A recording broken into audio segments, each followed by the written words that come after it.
James Burns, a high school boy who has just got out on parole after doing time in juvie. He's still under court supervision, so he has to wear an ankle monitor. His mom, Tracy, wants him to go back to school and has been trying to enroll him in the closest high school, but unfortunately, the school turns him down because of his long criminal record. James has a record of unstable, even violent behavior. In one of his cases, James was involved in a robbery and assault that put someone's life at risk. Tracy's heartbroken, even though James took a psychological test showing he's ready to return to school. The school, however, sticks to its decision and suggests he apply somewhere else. James feels frustrated and shut out, tired of being in an environment that doesn't seem to accept him. Even though he's technically free, he keeps to himself at home. Tracy, trying to be a supportive mom, encourages him to stay calm. This is a setback, that's all. No one said it was gonna be easy.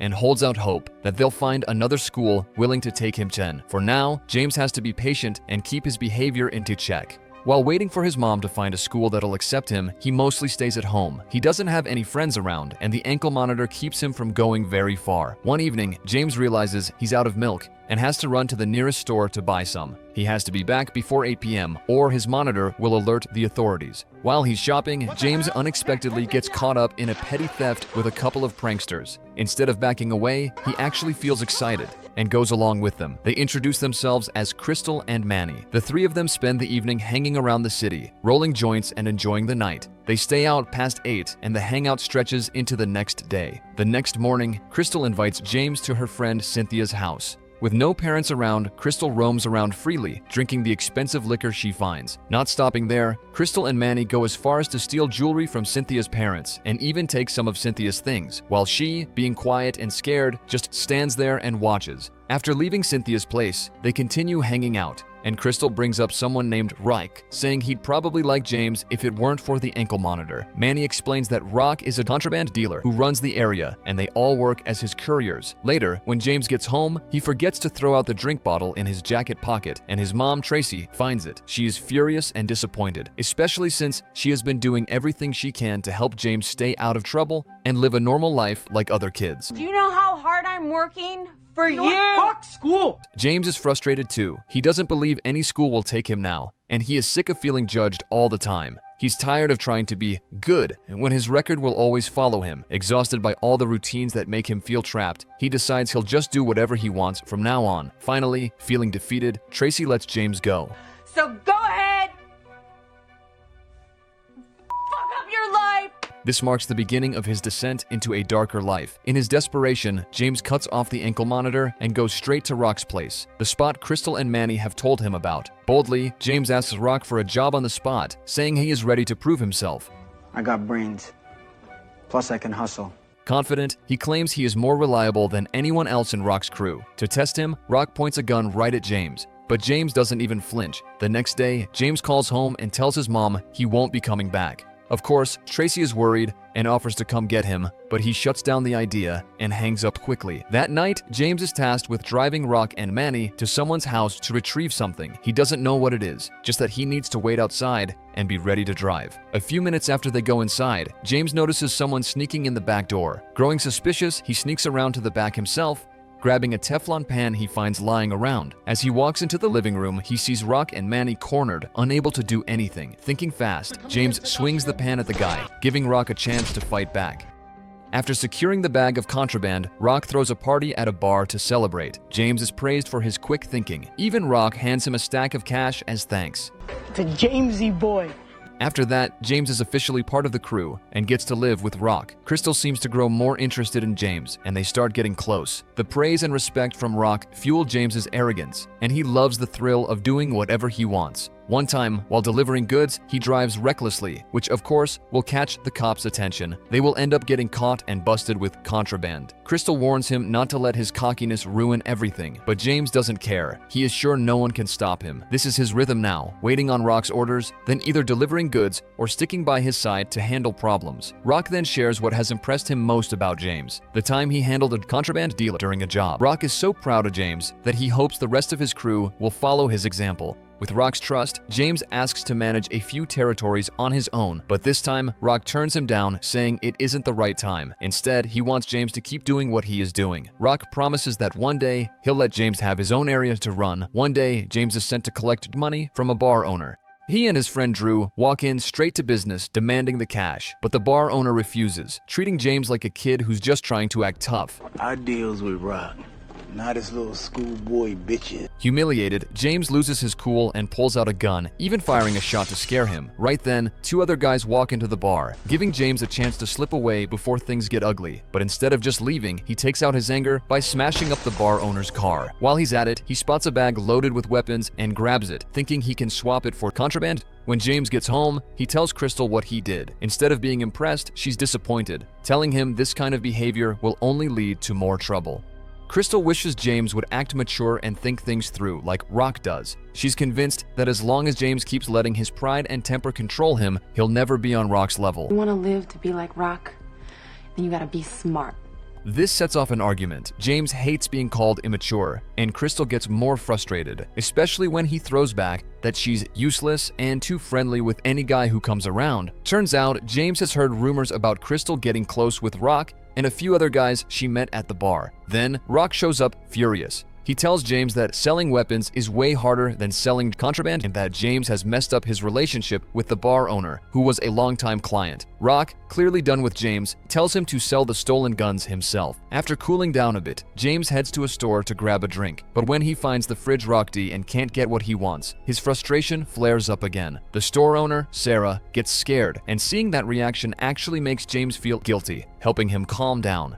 That's how James and Sarah meet. Sarah never expects James, a known contraband dealer, to be so kind-hearted. As they get to know each other, they share stories. Sarah tells him she has to work part-time because her dad has lost his job. From the very first meeting, James feels comfortable around Sarah. So after that night, he starts meeting up with her often, just to talk and share stories. James admits that he just wants to live a normal life and be accepted by others. He misses his childhood and wishes he can spend even one day like other kids. Every room I walked into, they already knew I was a lost cause.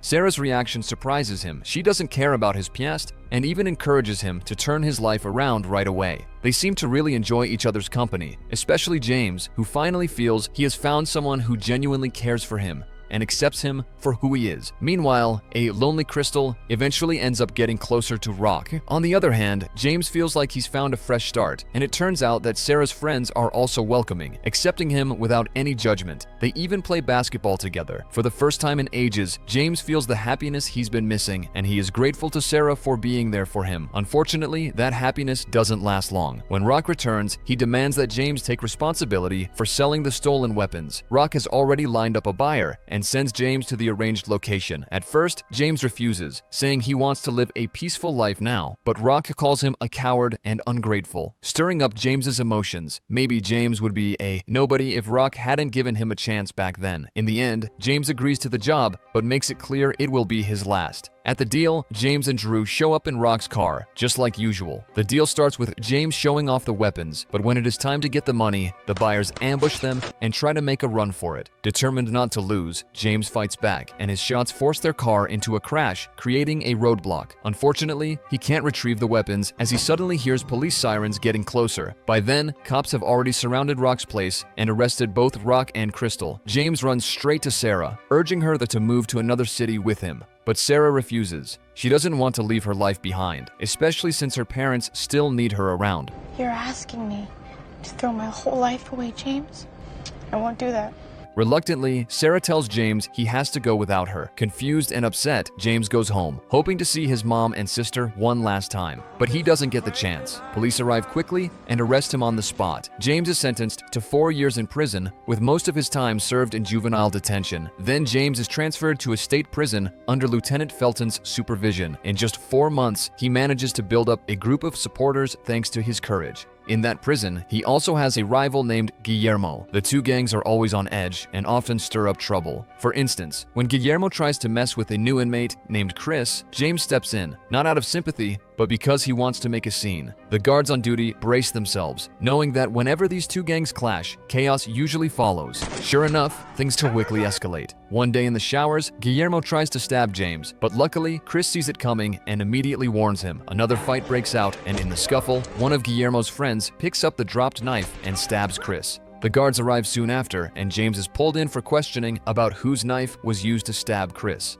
Though James knows it belongs to Guillermo, he refuses to answer, saying he isn't a snitch. Because he doesn't provide any info, James is thrown into a rat-infested isolation cell. After several days, he is moved to another cell next to a lifer named Conrad. One night, James wakes up and asks Conrad if he can borrow a book. Conrad flatly ignores him. I don't want to be friends, Guppy.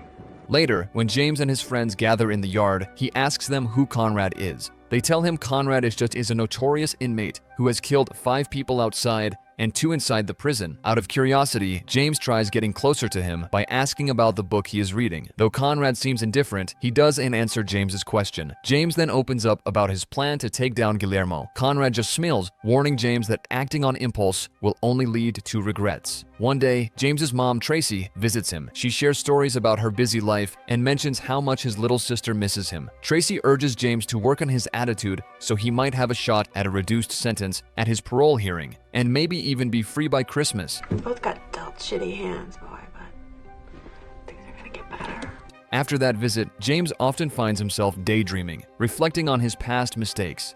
He starts feeling remorse and pours his emotions into writing, jotting down thoughts, and even writing poetry about his life story. Conrad reads his writings and encourages him to keep going. Each night, James keeps writing, and Conrad, hearing his words, begins to believe there is the good side to James that not everyone can see. When Chris recovers and returns, James immediately apologizes for dragging him into the fight. Chris then confides in James that his mom has been visiting him every week and is the reason he is still hanging on. James encourages Chris to stay out of trouble so he'll have a shot at reduced time during his parole hearing or even a chance at freedom. But unfortunately, Chris's hope of getting out is dashed when Guillermo attacks him right before the hearing. By the time he goes before the board, Chris's face is bruised and swollen. In the end, he is sentenced to another 6 years, and he is crushed by the news. During outdoor time, Chris suddenly makes a rope out of pillowcases and a blanket. Seeing him about to end it all, most of the inmates taunt him, shouting for him to just jump. The guards panic, and so does James, who shouts at Chris, begging him to stop.